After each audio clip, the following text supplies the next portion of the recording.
Hello fellow YouTubers, welcome back to Pancratzy Studio. Today I bring you Diabolus racks from Mastermade.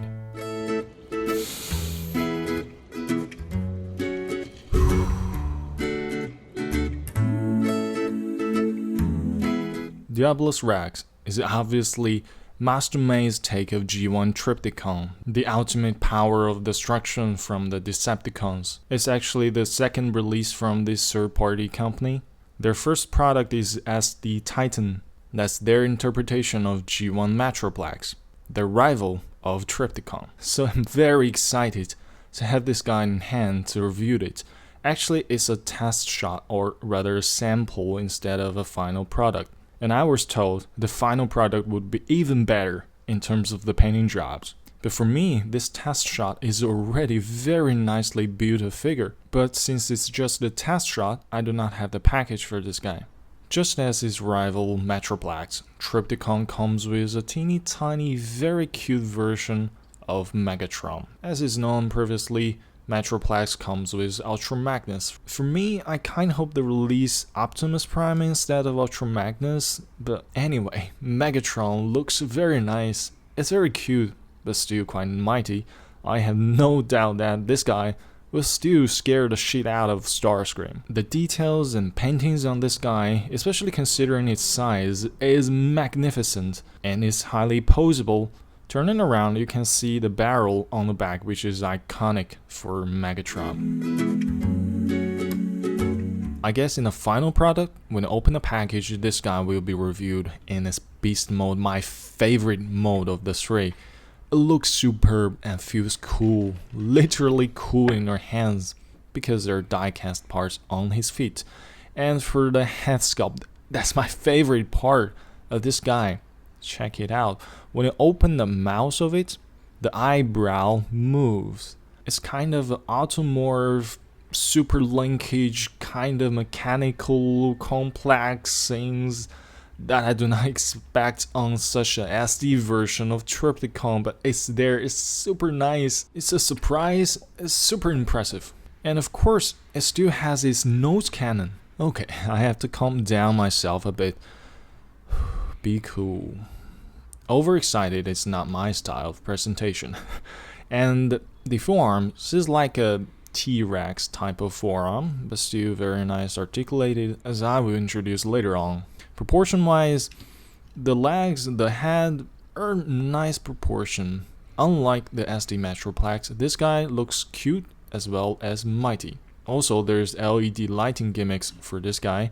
That's on the abdomen of this Godzilla-type T-Rex. Push the button, you will see the pure evil rat. I'm not sure whether the final product will include batteries, and as a semi-professional toy reviewers, I really cannot recall any information regarding the batteries, which you can see and check it out yourself on the instruction book when you get the toy on hands.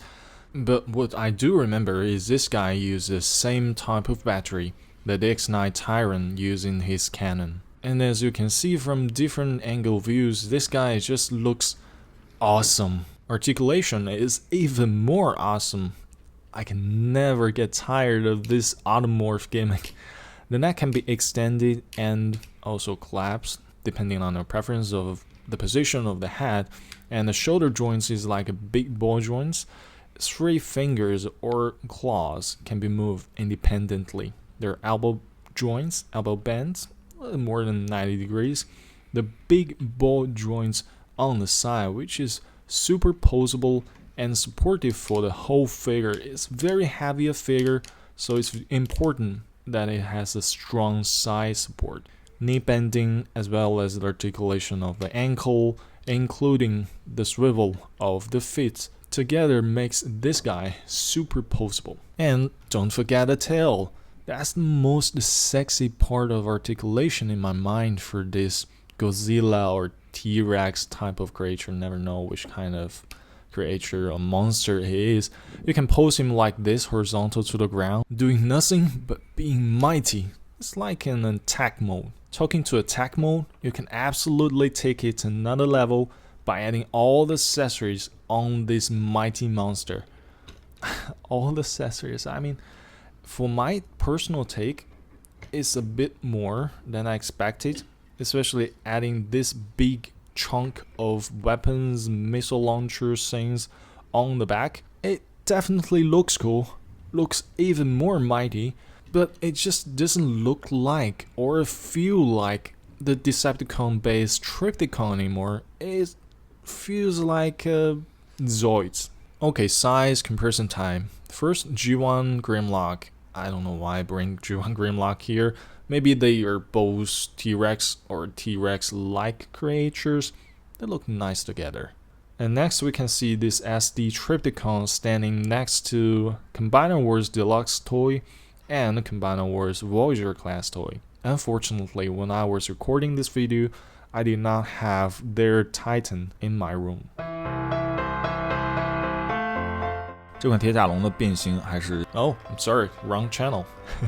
Actually, I'm not even sure whether my audio input during the transformation introduction process or session is necessary or not, because this guy, the transformation is super easy. First, you need to lock the sexy tail. There are 2 locking sessions. After locking them into position, it feels quite solid. The next thing is about the shoulder. Underneath the shoulder, you can see there are detent positions or recessed cavity on the main body. You can rotate the shoulder piece so that it is leveled down. Then focusing on the neck portion, you will rotate the white part 180 and lock it in position. Next thing I'm gonna do is to turn the figure around and then pay attention to this part. It's very important. This is the most tricky part. No, as jokes aside, it's very interesting but very easy. You just unfold 2 panels on each side of the main body, position the arms in a proper manner, turn it around. You can see they're like touching each other, the fists, and then you try to pull out a plastic support piece from the central and try to lock it from a detent recess on each side of the panel, and then position the legs in such a manner that it collapses and contact with the elbow of the arm. Basically, you get a space shuttle almost ready to go. The head is just hanging there. The next thing you like to do is to connect these accessories to the bottom of this space shuttle to support it, because without it, this space shuttle will not be very self-supporting. It will not be very balanced.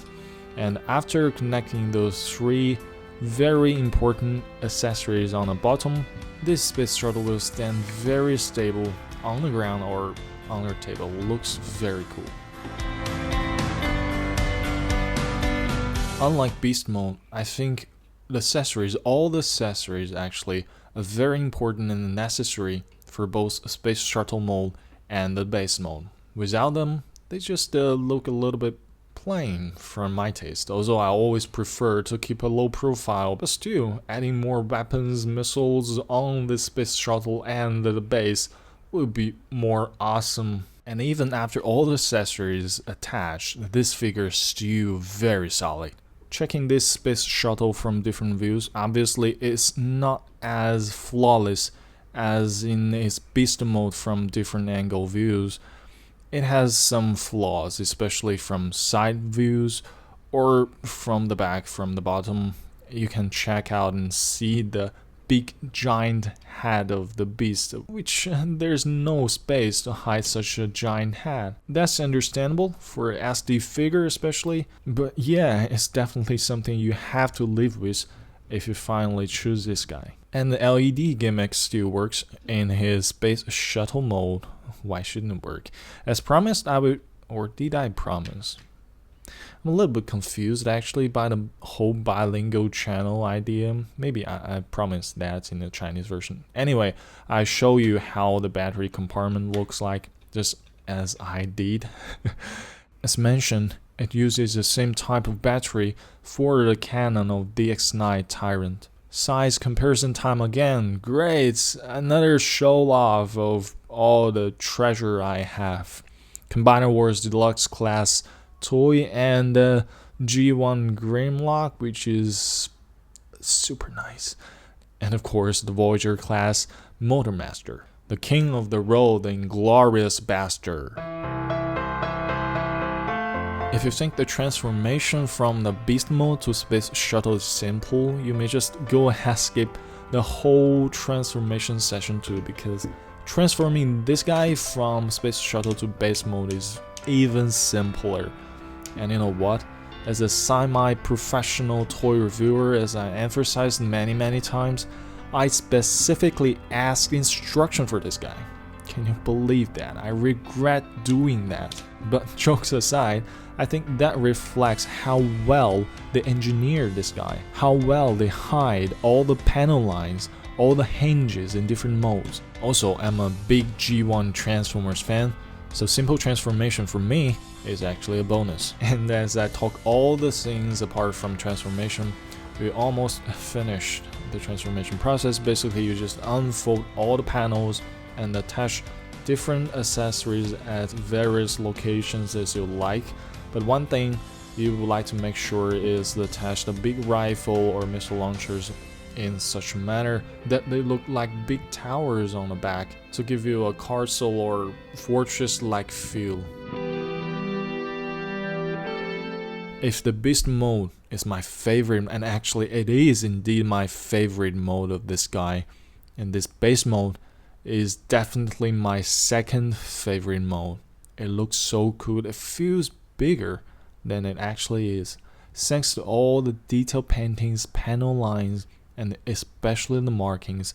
The markings are so teeny tiny that I can hardly read them, but they're well functional. They serve as a magical amplifier for this guy. So basically, the tinier the markings are, the bigger the whole base feels. And check this base from different angles. I like the view from the side. It looks gorgeous. And even from the back, the giant beast head is not as obvious as I expected, especially when you collapse the neck portion. It can stay there stable and looks compact somehow. What's impressed me even more is this guy in its base mode remains quite solid.